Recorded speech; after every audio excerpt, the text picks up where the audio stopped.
couple of ladies joining me, and as radio, I never really care about what I'm wearing because people don't see me, but I feel underdressed this morning because I'm in the presence of royalty this morning. We've got a couple of ladies with us. Miss Catawba Valley, Erin is here, and Miss Morganton teen, Logan is here. Good morning, ladies. How are you? Good morning. Good. We're great.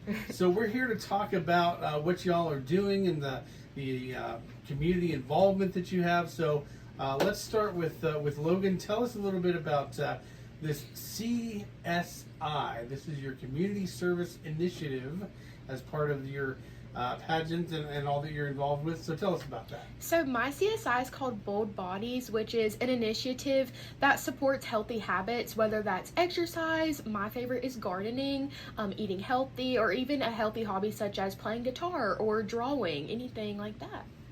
Okay, and Erin, what about you? So my CSI is called CLASS. It stands for Cultivating Learning and Student Success. So it really stems from my experience as a first-generation college student and now a higher education professional. So it's really about supporting people on their journey through post-secondary education. All right, so let's talk about that stuff that you're working on, that like your projects. But tell us a little bit about the Miss North Carolina and the Miss America programs. Go ahead. Whoever wants to go first. Yeah, so Logan and I are both local title holders with the Miss North Carolina organization, which it comes from the Miss America organization, or it's recently been rebranded as the Miss America Opportunity. So this is like the big big one leagues, we see yeah. on TV all the time, every year. Okay, all right. So this June we'll both be competing. Logan will be competing for the teen title. I'll be competing for the Miss, and whoever wins that goes and competes at Miss America. Now, what do you do to prepare for that?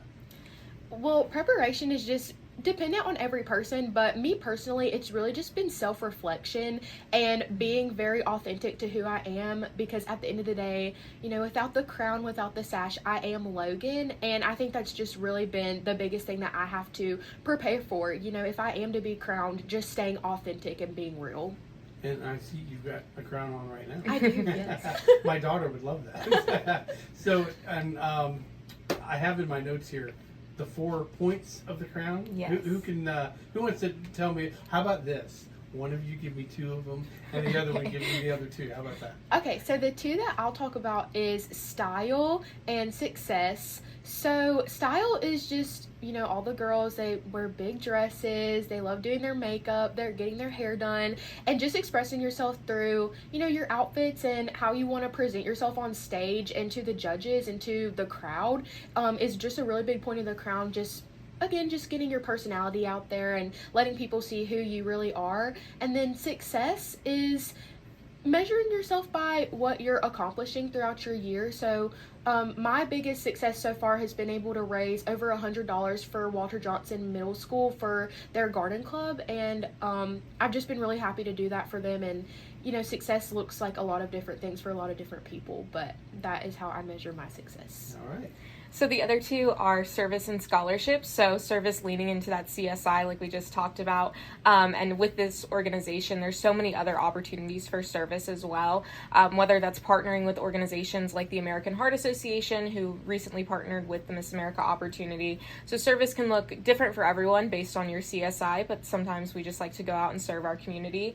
We visited some residents at a nursing home just a few weeks ago, so that's what service really means for us.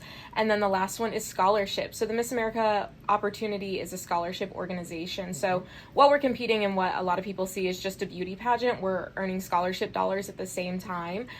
So that's like a big tenet of what this organization is, what it stands for, and the reason why a lot of young women like ourselves really strive to be a part of it. Now, when you were choosing your CSI, how did that work? Did you have guidance from someone, or did you just pick yours yourself? How does that work? It really is different for everyone. Some people grow up being passionate about a certain cause, maybe because something happened to their specific family. There's a little bit of guidelines that come from the Miss America Opportunity about, it's got to be something you can connect with the community. It has to be something you're passionate about because you're going to spend a year talking about it. Right. So it really looks different for everyone. So for me, choosing to do something that revolved around post-secondary education was a very obvious choice for me, just because now I'm going into higher education and becoming a professional in that field, and I know know the value of it because of the experiences that I had. And so I just want others to be able to share in those experiences and see the value as well. Okay, a couple more questions, but before we get there, where are both of you? Where are you from? I'm from Morganton. I'm born and raised here. Okay. I'm currently at Patton High School. I'm a senior. So yeah, I'm born and raised in Morganton, North Carolina. All right.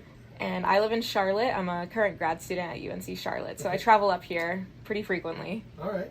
So let's talk a little bit about how people can get involved if they were wanting to, maybe young girls that want to do this, or people that want to support it, volunteer. What can folks do? I think just reaching out and being a leader is definitely a big part of that as well. You know, if you want to step out of your comfort zone and get involved in, start out with volunteering, I would say, and then reach out to somebody, Miss Gregory or Michelle Gregory. I'm sure you'll talk about her email later, but if you wanted to get in contact with her, she has a lot of more information about how to be a part of the local and then eventually, you know, branching into the Miss America opportunity. Yes, her email is missmorgantonpageant@gmail.com, and there is the Miss North Carolina website, which is just missnc.org. So basically you're saying get your CEI before you have to get your CEI, whatever you're working for, whatever you're doing already to help the community. Definitely. All right, so it's been great to have you both in today. Now, June is the big date again. Tell me about that. June 29th is the finals night for Miss North Carolina and Miss North Carolina's teen. So we compete all week long in preliminary competitions. We go through a private interview with the judges, so we have 10 minutes to really let them get to know us, and then we compete all week. And then the finals night, they'll call a top 11, and then from there, Miss North Carolina or her teen is chosen. Now, where will this be? Where is the event? High Point, North Carolina. It's in High Point, okay. And forgive me on this one, but is there the talent competition part that is still part of this? Yes. And what will each of you be doing for that? So I'm going to be singing and playing my guitar. Okay.